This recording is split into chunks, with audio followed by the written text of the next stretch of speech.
that everyone is doing on the evaluations. I'm Mary Jo McGuire, County Commissioner District 2, and we are just so excited to hear how things were evaluated with our CARES dollars. I think it's great that as a county we're doing these evaluations. I know that in the country, I don't know many people that are doing these, so this is really great that we're doing this. And so, do we need to go around the room? No, because we have everybody here.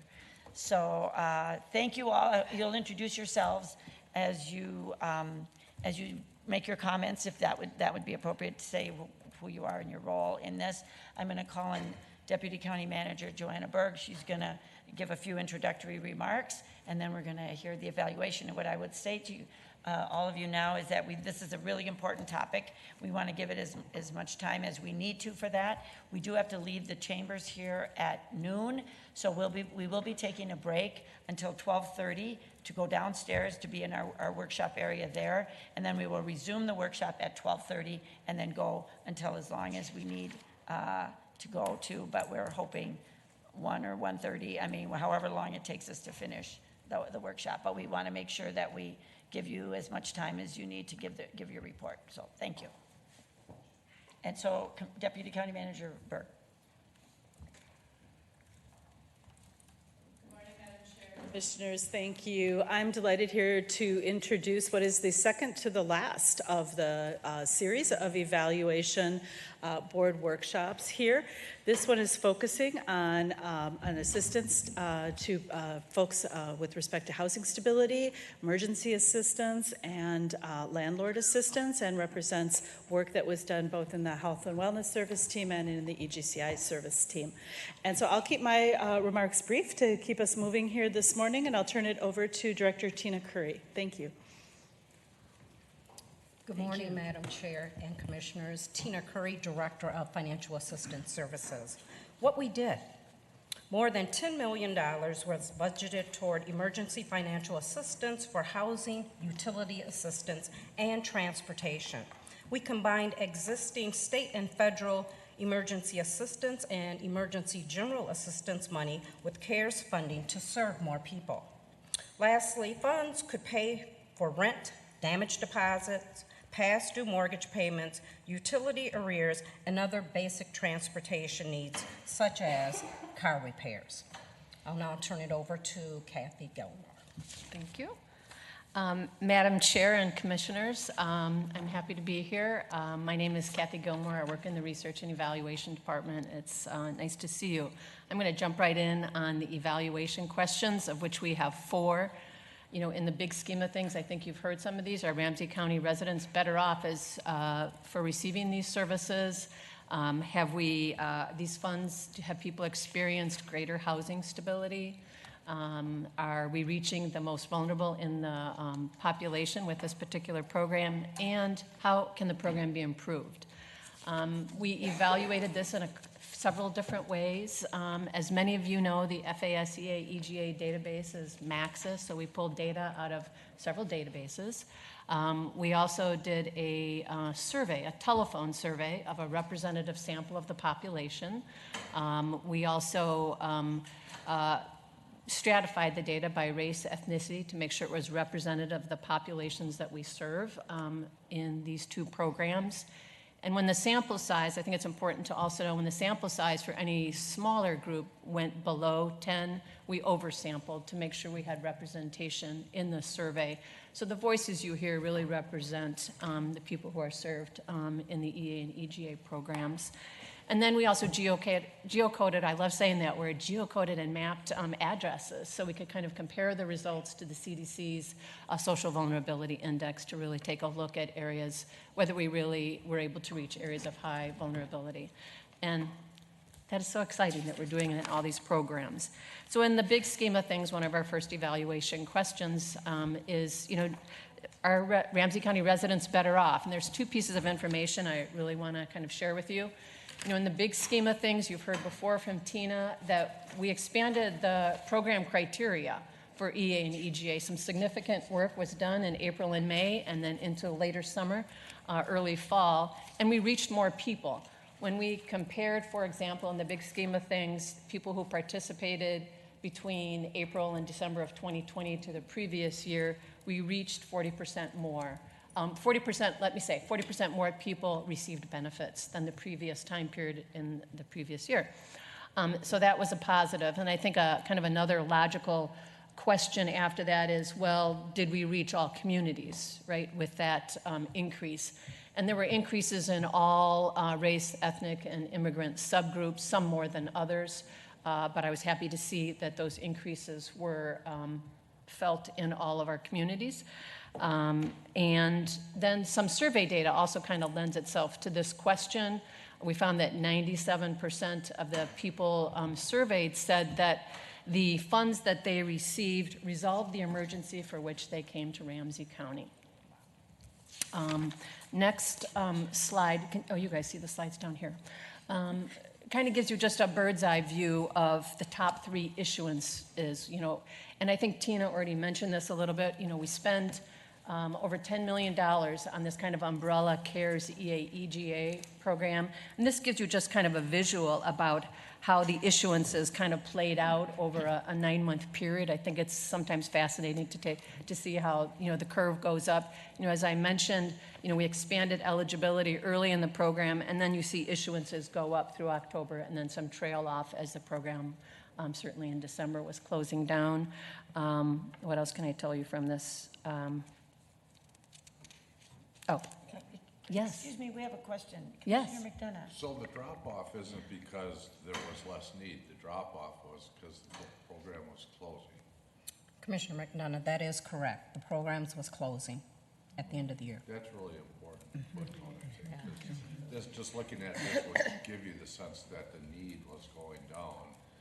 And the fact is, the need may have actually continued to rise because it was rising up to the point we started widening the program. That is true. Thank you, Commissioner McDonough. Commissioner Castillo. Thank you, Madam Chair. One other quick question. On the damage deposit, we heard a lot about, because the rental market is so tight, that people were experiencing 2, 3, 4 months rent.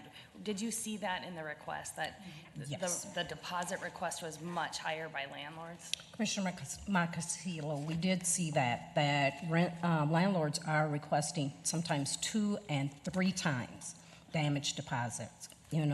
So I think that they have recognized that the market is tight, and unfortunately, our residents, the ones that we serve, are being impacted the most by that.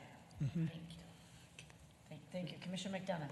That's a really good point. And the one thing we haven't done a lot of, we had some, Tina, if you remember, we had some extra rush funds that we actually did the landlord guarantee program with it, because communities that have been doing that have actually demonstrated that has a huge impact, because very seldom do you have to tap into those funds. But when you get landlords, and so I just we want to find those high impact, low risk ways to invest in helping people, right? And landlord guarantee programs have demonstrated throughout the country, and we haven't utilized them as much as I think we should in our community. Thank you. Thank you so much. Okay. The next slide, I have a couple of talking points from here. This kind of just graphically displays the percent of applications approved and denied in any month. In the big scheme of things, which you probably recall from Tina's presentations, we had over 13,000 applications between April and December, and 34% of those applications were approved, and the remainder were denied. I'm sorry, could you repeat that again? Yes. 3,400 were. So we had over 13,000 applications, and 34% of the applications were approved. Yeah, if I'm mumbling my words, just let me know.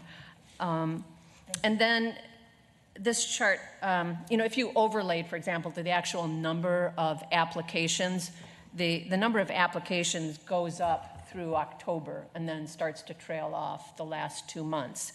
And then I think it's also helpful to understand, so why are people denied, right? Why are applications denied in the big scheme of things? And I suspect that Tina has talked about this with you before, but the top 2 application reasons, which accounts for about 80% of all of the denials, is people didn't meet the definition of an emergency. That's about 41% over the course of this particular 9-month program. And then the second one is really the application is incomplete, for a number of different reasons. So those were the top two reasons for denials. Yes, excuse me, Commissioner Reinhardt. Well, this kind of goes back to Commissioner McDonough's question, because wouldn't it be follow through then that at the end of the year, you have fewer applications because there isn't as much, you're winding it down, so there's, are there more denials because of not having the money? There was more denials because the funds were drying up, and the other reason was because we reverted back to our previous policies. So we still had a lot of applications to process towards the end of the year. However, when we had to revert back to our previous policies, that made those applicants ineligible, and they were denied. Talk a little bit more about that. Well, we had limited funding. At the same time, when we were underspending initially, remember, it struggled to get enough applications in. We stood up the landlord assistance program, okay? So we funneled a lot of our CARES funds to that program, which was highly successful, okay? And that left a smaller amount of funding for the expanded CARES EA fund. So as far as reverting back, did we have waivers and they expired? We reverted back in October, or when did we revert back, and why did we revert back? Well, we reverted back because we were running out of funds. Okay. We were running out of funds. Okay. I was just wondering if this was one of the legislative things where we got a waiver and we were able to do some things. No. But also just knowing that the CARES funds, they were limited time to spend them, so there was no choice about winding it down for this pool of funds. And That's going correct. back to the previous. Unfortunate, but I can see why. Commissioner Matascasio. Yeah, I just want to be careful how we're explaining this, that I understand, because it sounds like we helped a whole bunch of landlords who have resources and money, and we didn't help individuals who needed the help, that's the way it's coming across, and I want to make sure that's not what you're saying. I am not saying that, Okay. and that is not Okay. my intent. I Okay. do not mean to imply Okay. that we were just helping landlords and we're not helping tenants. Yeah. I think that one of the lessons that we learned from the department is we had since we expanded our emergency assistance policies, okay, we didn't have any policies set up initially on the landlord side. And so some of the requirements that we had on the EA side, we waived them on the landlord side. So we recognized that, we were trying to get the money out to keep residents stably housed. It was not meant to say, oh no, we're going to support landlords more than tenants or residents. That was not the intent at all. Okay, and so, just to clarify, so when you said that 80% that were denied because they didn't meet the definition of an emergency? Well, Can you just? Okay, What- so what was that definition? when we dug into that data a little bit, what we realized is people would fill out on the combined application form. It's a state form. They would check all the boxes. They would check they need food support, cash assistance, and that they had an emergency. And when they were interviewed, it turned out that they really didn't have an emergency. They wanted the cash and they wanted the food assistance, okay? So that was the reason for the high denials. Got it. Commissioner Carter, did you have a question? Yeah, and I think mine is probably also on the same trend, and that is trying to understand the manner in which the landlord program assisted residents who may have been denied here, who may have then been approved through the landlord program. Am I assuming then, and perhaps you can share with me if the assumption is correct, that that may have happened, and was there a way to track whether residents who applied through the applicant side may have been accommodated on the landlord side? So I think that may have happened, Commissioner Carter. But we were not able to. We were not aware of it initially, and so we did follow back up and went through all of our denied applications, okay, and was doing like a crosswalk. okay? Was this one approved? Was this one not approved? And we reached out via phone calls to those tenants that had applied through the EA program and said, do you still need assistance? Okay. Okay, I would love to know more about the results of that outreach Okay. and the data. I can get that for you. Thank you. And so I'm just gonna ask too, if there's a definition of emergency, I'd love to hear it. Because, I mean, it was just interesting, like, you need food, you need cash, but it's not an emergency, so because you don't need food today, you need it tomorrow. I'm just, anyway, and I know we don't have time to go into that, but Commissioner McDonough has a thought on this. I want to go back to the landlord program, because I think that was actually a really important move. Because so many of the folks that were maybe in crisis or in emergency and certainly behind down rent, because of the eviction moratorium, they had a backstop where they focused their energies on other things that were going on in their lives, right? And they didn't really, they're in a crisis every day. It's a survival mode, and they're not thinking about when the moratorium ends, the risk and jeopardy they're put in.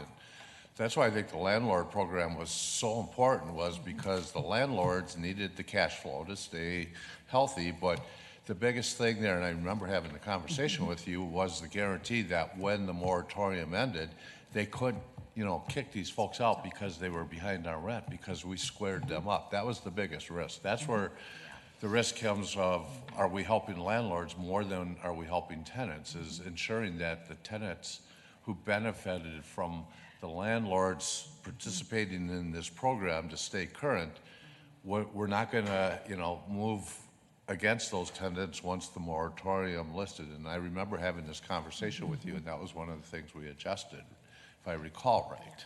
You are correct, Commissioner McDonough. I think our program was one of the few in the state that if you received funds through the landlord program, you could not evict the tenant for at least 60 days. So other programs weren't requiring that, but we felt that safeguard needed to be put in place. Okay, thank you. Thank you so much. Okay. All right. The next slide is important. It's resident voices. We had that great opportunity to reach 360 people and talk to them on the telephone. And some people had positive comments, and some people had recommendations for us to take a look at. And so you'd have comments where people would say, I had a question, I called into the information line, I got the answer, I was able to fill out the form, done, boom. It was, the process was very smooth. And for others, it wasn't so smooth. People, a couple of the people referenced here said, geez, it was difficult until I figured out I could fill out a paper form. The online form was onerous to me. People have really different experiences. Or what was this other one? The person said, it was great. It was very difficult until I figured out where to go. Such a beautiful, simple statement that says so much. That outreach up front, that's going to carry through in recommendations, because a lot of people still don't know where to go, and our communities are vast and deep, and everybody has kind of a different level of access, and so we really need to kind of help that along, but I won't get into the recommendations right now. And then I think another big area of feedback from folks was around the area of communication and customer service. We heard more than once that people either emailed or called in and had a real difficult time getting somebody on the telephone or an email back. So we've all pictured ourselves in emergency situations, right?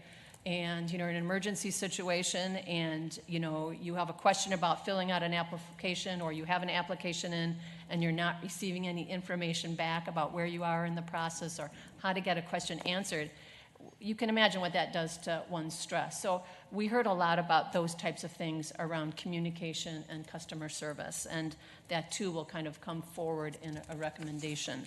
And then we looked at that question about housing stability. As you would expect, we want to take a look at outcomes. Were they able to remain in their homes? Did we prevent evictions? Did we prevent utility shutoffs?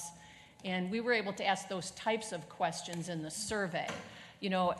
Some of you may recall from some Tina's presentations, at the very outset of this, when we were talking about the project, we were going to really take a look at eviction prevention, which was with the moratorium and inability to get housing court data, that dropped off the list. But we did get some impressions from people in our survey about these types of outcomes.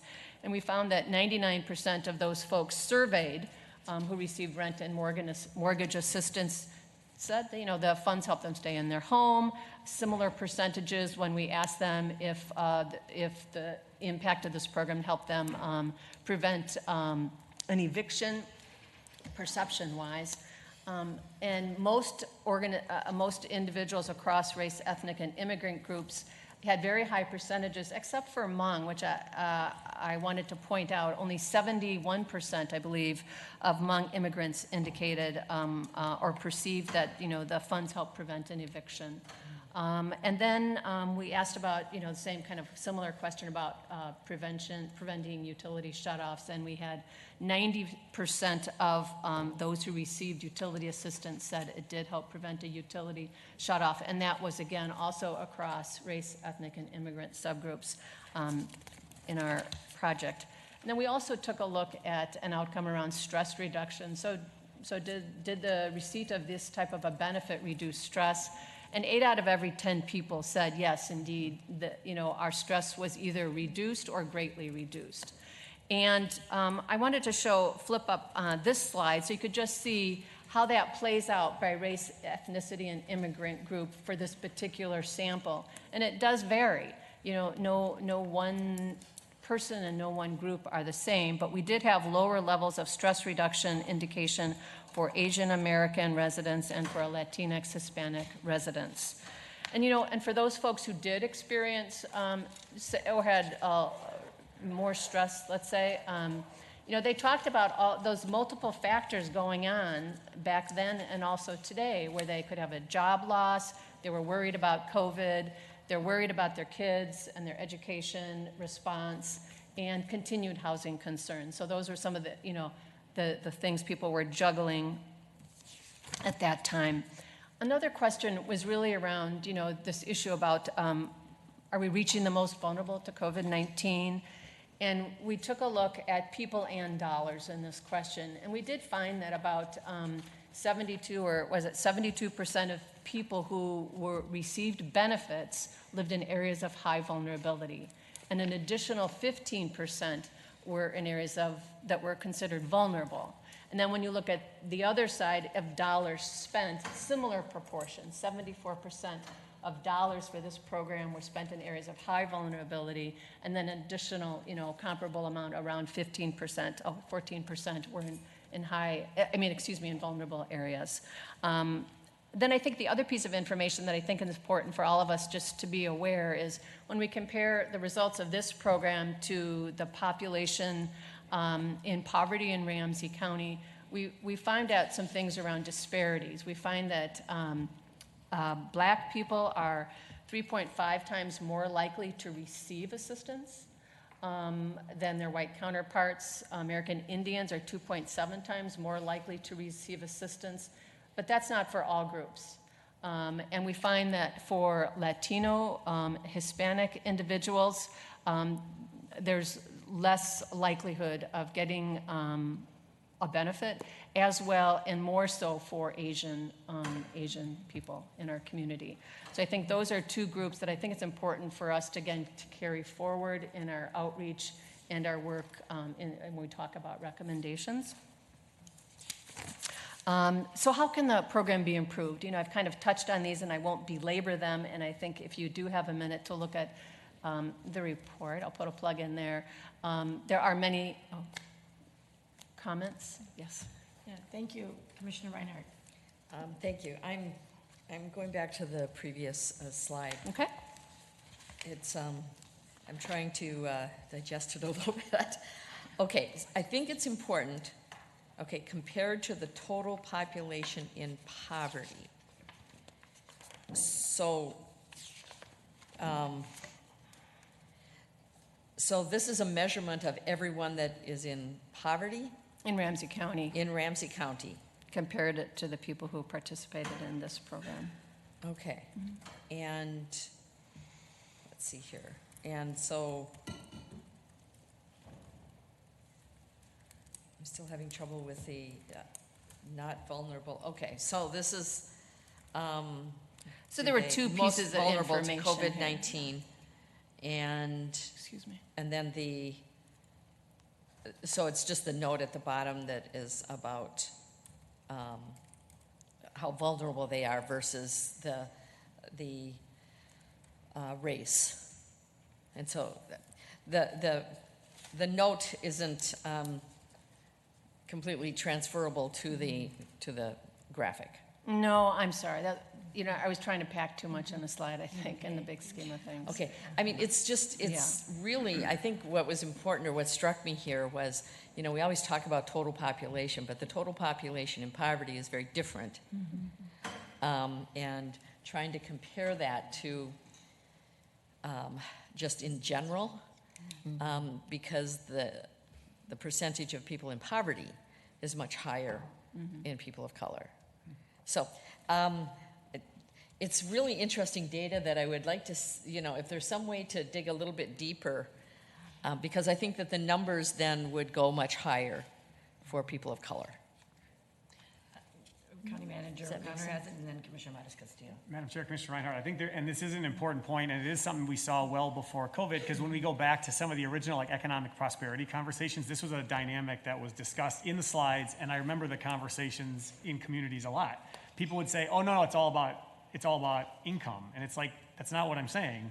What we're actually saying is when you control for income, two similarly situated individuals in this community, and then you look at the color of one's skin, or the ethnicity from where they may come from, you see differences in outcomes that are statistically significant. In this case, 2.7 times based on the color of one's skin, I think was what your number was, Right. Kathy, right?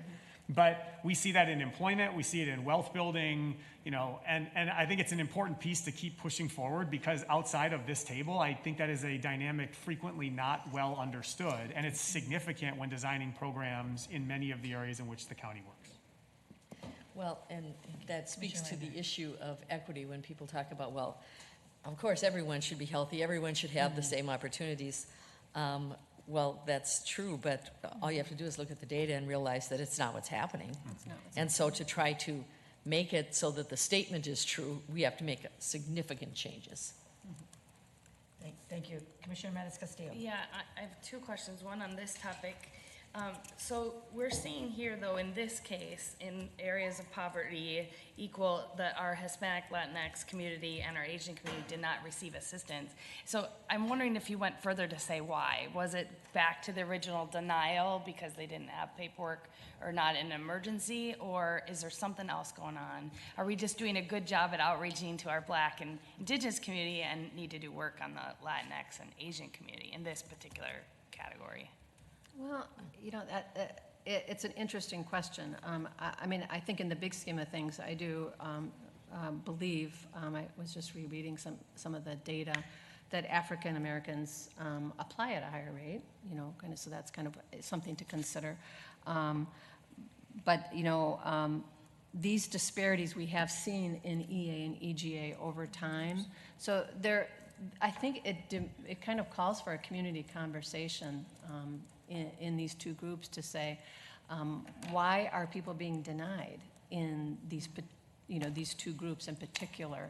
And I don't know if any of you have additional thoughts. I want to add that the department recently hired 2 racial equity liaisons, and they will be digging into this a little more to see why we do have some disparities with regards to the Hispanics and Asian communities, whether it's they just don't understand the application process, or is it another reason that's impacting them not coming forward and requesting the assistance? And also that we're looking internally that we might potentially have some bias. I just want Absolutely. I don't want us to pretend that Absolutely. that's not a thing, Absolutely. right? And how it's being done. Okay. And then my other quick question is, did this survey only include what our Ramsey County employees assisted with, or did we look at, we sent money out to community partners like CAP to implement these same programs? Did we evaluate any of those? Yeah, they to were see- included in the pool Oh, they were of in the pool. applications, Okay. yes. Great, thank Good you. question. Thank you. Commissioner Carter and then Commissioner Mattis. I really appreciate the line of questioning, and that there is a lot more to be known about these results. We have what we have in front of us because that's what we were able to collect. Usually when we're talking about disparities, we see disparities in access to services that are voluntary, and we see a lower rate there and a higher rate where services or assistance is required or mandated. So this is just a kind of a different way to turn those results, and what we're seeing is surprising. I want to note that we have been doing some work to make certain that during these times, the disparities that we have seen typically are not exacerbated. So it may also be, and I cannot conclude this either, but it may also be that the work we've done to get underneath and make certain that those needing assistance has now reflected in a different kind of appearance in terms of those who are getting the assistance here. So there are a lot of questions, and I look forward to our continuing to gather the information about who is living in these areas of poverty, how in fact that the work that we are doing is impacting the enhancement of those lives of all people who are living in poverty and who are coming to us or not for assistance, so that we can continue to enhance the work we're doing to get to the crux of the matter, which is helping people to survive and thrive. So just a comment that it looks different here, it's strange, it may be due to some of the research work and some of the additional outreach that we've been doing. But please continue to share with us that additional information. Thank you. Commissioner McDonough. So we could probably spend a half a day on that little piece you added to your slide. Because I'll add another layer, right? And I'm not advocating for this, but typically when we're looking at disparities, our Black people and Native American are on the other side of it. Work participation, all the things about opportunity and being able to be successful in our community, they are on the other side. Our Latinx and Hmong, usually the disparities are a lot less, but they're newer to the system, right?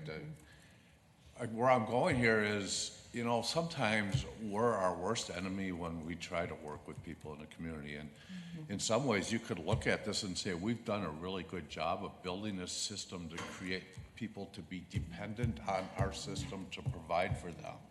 And that's why we're not seeing disparities in the populations that usually have the biggest disparities, is because we've taught them really well how to use the system and depend on it in a crisis. I'm not arguing against this piece, but the bigger piece here about how do you eliminate the disparities in the opportunity side. Right. Workforce participation, education, all those things. Have we created that barrier to help, and it's showing up over here because they did pretty well in finding a way to get help in this crisis. I'm not advocating for or against that, but I think that's another layer. We need to be eyes wide open, because so many times we think we're doing good by a community instead of working with a community to do right by that community. And we cause more harm sometimes than we do in help, and we need to own that too, and we need to provide a way to have a conversation about it. I think, going back to my earlier conversation about why this evaluation component is so critical to the work we're doing, that we just, every time I hear this, it's like 3 more layers. I want to get down 3 more layers to understand this even deeper, so that we can make better decisions on policy and budget about how we invest in our community. Absolutely. County Manager O'Connor. Madam Chair, Commissioner McGuire, Tina and I were locking eyes on this one a little bit too, because she's been deeply a part of the work with some of the Equity Action Circle and some of the working groups specifically there, which will come out during her budget presentation later on this summer, talking about specific pieces such as family navigators, which is also, it's going to be partly within that budget cycle. It's going to be partly, and Keith's nodding his head, it involves housing as well. It's not limited to one area. I just wanted to highlight 2 of the areas where we do hear from community a lot in the different structures we've set up. Our government can't solve all the challenges and problems that government has helped to create, and that you need to help empower outside of government ways in which communities, families, neighborhoods can support one another through this work. And it's it's a both and, but it's absolutely a dynamic that we are seeking to build. And that's been a stretch spot, and I want to highlight two of our department heads here for being in a leadership spot to both, that's easy to feel critical right away too, of like, you're not doing it, but they're not taking it that way. It's instead, how do we work together? So I just wanted to highlight that, and I do think there's a marriage happening here between what we're hearing through community voice with the work of the budget, and then what you're seeing on this slide. That's an important thing to call out. I appreciate that, and I appreciate, Commissioner McDonough, that you call out. We could spend half a day on many of these topics, so I think we have a lot of people here. We could be taking notes, and we can have other workshops that could take, the time that we need for that, and we aren't going to be able to tackle them all here, but they are issues that we all think are important, and so I think that's a really important one that we should, put on the list of things we really want to pursue in greater depth, so thank you. Okay. Commissioner Fredlin, did you have your hand up or no? Okay. I mean, I have things to say, Oh, but I know you do. I know you do. I can wait till after we get to the recommendation slide. 'Cause they, Okay, I just didn't want to miss you, yeah. I'm sure you have great things to say. Okay, thank you. You can continue. Let me keep on. So how can the existing program be improved? We asked, almost exact question, in the survey, and we had 222 people respond to it, about 60%-ish, 61%. And, the same types of things that I've been kind of talking about. Customer service and communication was a really big theme. People want quicker responses. They want to be able to hear from a staff person if they have a question or where they are in the process. And they also, a number of people talked about empathy. They had some experiences where maybe the other person on the end of the line or on the end of the text wasn't very empathetic. People talked in detail, about that experience, of being in a crisis and dealing with multiple things, and then not having, a worker on the other side who's showing some empathetic response. So that was something I wanted to call out in the communication area. And then again, people want status updates. They want to know, they're in an emergency. They want feedback. They want to know, did you get my application? Like the online system, you hear right away whether the application was submitted or not. That's not always the case with a mail-in. You don't know if they received the application, and they don't know when they're going to hear a response, about a decision. And then there could be a question about payment. When is my landlord going to be getting a payment? So there's many questions kind of embedded in there. But we do need, people talked about, modernizing and trying to make the whole process easier. Whether it's reducing paperwork or developing online systems so people can have some kind of a portal to go take a, interface so they can see where they can just graphically see, oh, my application's right here. Somebody has actually opened that email, and boy, a decision's going to be made tomorrow. Those types of things. And then the whole area of, accessibility was another large area in terms of improvements. People really talked about addressing language barriers, having, upfront, making sure there's opportunities for people from many different communities to be able to know where to go to get an application, to get assistance with the application, and having those type of language supports available.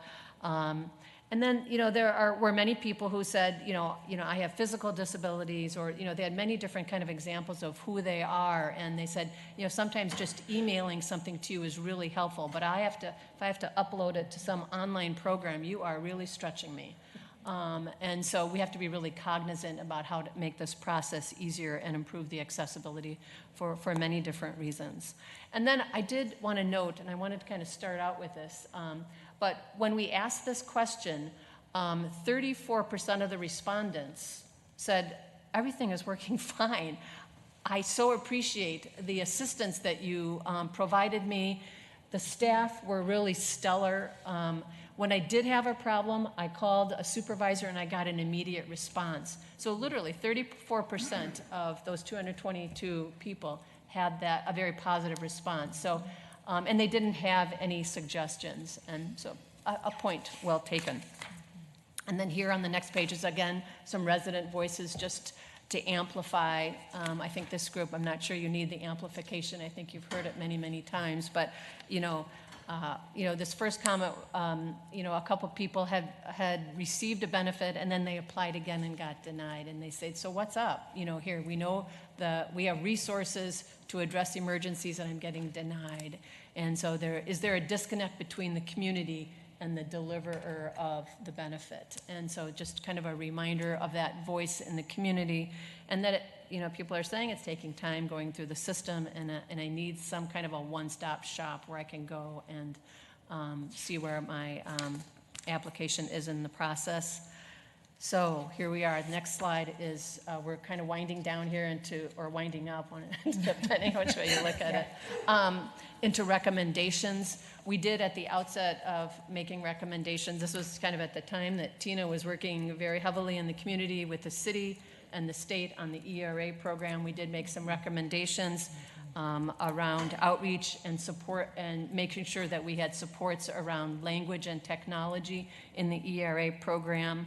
I think an important piece about that ERA program right now, as we're in this, with the eviction moratorium kind of sunsetting, so to speak, right? It's really important for people in the community to get their applications in for the ERA program. There are protections that the governor or that the law has put in place. If you have a pending application, there's going to be some protections for you around getting evicted. And so something to keep in mind. And then in terms of some of the short-term FAS EGA recommendations, a couple, we've already touched on and I alluded to. We have to continue expanding our outreach and supports in multiple languages through traditional and non-traditional methods in particular. We have to really think about that, a website that has, we say, oh, let's kind of update that website, but it's so important to have very clear instructions that people in all of our communities can access and understand and be able to get their questions answered. And then, again, customer service, I think, was a big recommendation, that we really figure out some way right now in the short run, how do we get a more timely response, to text messages, emails, telephone calls. And so maybe at this time I'll segue to Tina, and she can talk a little bit about some of your perceptions around and understandings about where we are now and where we've been, where we're going. Thank you, Kathy. So I want to lift up a few things that the department is currently implementing on the ERA side. So we've launched 2 programs. We've launched a tenant program with the City of St. Paul. That program, we are contracting with culturally specific field navigators to assist tenants with the application process and also to monitor their application. We also, for our program administrator, Community Action Program of Ramsey in Washington County, they will administer that program for us, and they also have a direct line set up, so tenants can call if they have questions or need assistance. Let's see here. I also want to mention that the department is working on updating our webpage. So currently on the webpage, the program, the ERA program, has been added with the contacts for the field partners there, but we also want to put other things on the webpage, such as how to complete an emergency assistance application electronically, okay? So we're working to do that piece. Thank you. I will turn it back over to Kathy if there's not additional questions. So, yeah, so it's noon. I'm going to do you have a hard stop at noon, or should I let Commissioner Fretham make her comments? But, because then we'll close out this part, because then there's 2 other parts, right, that we're going to be looking at, and we'll have to do those downstairs, because we do need to leave the chambers here. But I'm going to let Commissioner Fretham make a few remarks, and Commissioner Maniscalco. I'd like to close out this portion of the evaluation, and then we'll take the other portions downstairs at 12:30. So, Commissioner Fretham. Thank you. I'll try to keep it brief and not climb on the giant traveling soapbox. I would recommend to everyone, there's an article in The Atlantic today called The Time Tax by Annie Lowry about why so much American bureaucracy is left to average citizens. And I think this really speaks to this question of what's an emergency, right? And the problems we see in these programs so often, both in who gets reached and who doesn't, is about how we define them and who's defining what things are. And we've got residents first, and one of the comments from that article is, we're paying a lot of attention to creating these programs, but not paying any attention to making them work. And I see what we're doing with service centers is about making things work, but there's only so much we as a single county can do. And this is about technology and program rules. Some of the data and administration was done through Maxis. Maxis is an elder millennial like me. It's 30 years old, and if you saw it, you'd be like, this is how millions of dollars get to people in the state of Minnesota? Are you kidding me? You would. It's ridiculous. And part of it is related to the reason we can't get rid of yet because of these program rules. 5 years ago, DHS put forward a proposal to try to can we define income the same way between 4 programs? Do you know how many hours of meetings I sat in to try to define income the same between just 4 of these programs? It's absurd, and it's because we're spending all of our time trying to figure out who are the right people that need help, what is an actual emergency, and we're not helping people. And then when you look at the disparities, it gets back to those rules. So one thing we've learned in our child care subcommittee is some work done with Clues and La Red about child care and where the gaps are.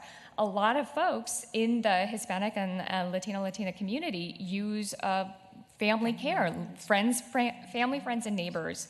And you can, through child care assistance, pay a legal non-licensed provider, but that person has to have a social security number. So what happens if there are immigration questions or status concerns to doing that? We've blocked this pathway to support for communities. And so if we're not really looking at who do people go to for help, who are those community partners, and I think updating our website is great, because sometimes you're going to go to someone and maybe you don't have the technology assistance, but that person at your church or your community center might be able to figure it out and help you if the instructions are just there. And when it comes down to customer service and empathy, I know Deputy County Manager Hadeen has heard my pitch on this, on how do we support our social services employees, because they deal with so much secondary trauma. Some of them are dealing with participatory trauma when they hear about how their programs have hurt people in the past. And how do we provide that restoration and healing for staff so that they can come and step forward into their roles with empathy for the people who are seeking assistance? So there's a lot here that's bigger than just, 1 or 2 things, and this really needs to be part of that next platform, that both and piece, that we can't take on the technology needs by ourselves because we're reliant and there's a backstop on so much other technology. We can simplify our processes, but until those programs are simplified at both the state and federal level, we're limited in what we can do. So that really speaks to that legislative piece and what do we advocate for and build in moving forward. Good point. Thank you. Great. Okay. I'd love a copy of that article if you can send that around. Sorry, Okay. just a really quick question. You had mentioned a few times that people were concerned about how long it took, because when they're panicking, every minute counts. How long was the average time from receiving an application until a decision was made? And is that something that, we could improve upon? Depending on, I understand online, they could get status updates. It's harder when it's in the mail and everything takes longer. But I don't see that in the short-term recommendations. So I'm wondering about that timeline. Yeah, that's a good question. I don't have the answer at my fingertips, but I wonder if we could find it. I think we could, Dana. We have that data. Okay, thank you. The time to process an application, we do have Thank that. you. We'll get that too. Great. Yeah. Commissioner McDonough. I just wanted to jump on that a little bit, and we're not, but, there is the residents' way to find out status of application. I mean, Ryan's seen this, right? There was, I documented Carol's story to navigate for Peggy, and it was 2 pages, right? And I'm not sure if it's technology or process or what we do to create, right? But I ordered something on Amazon yesterday. As soon as I hit buy, I got an email saying confirmed your purchase. As soon as it was boxed, your order has been processed. As soon as it was put on the FedEx truck, your order is being sent to the local center. As soon as it left that center at 5 a.m. this morning, I got a text saying your order's out for delivery.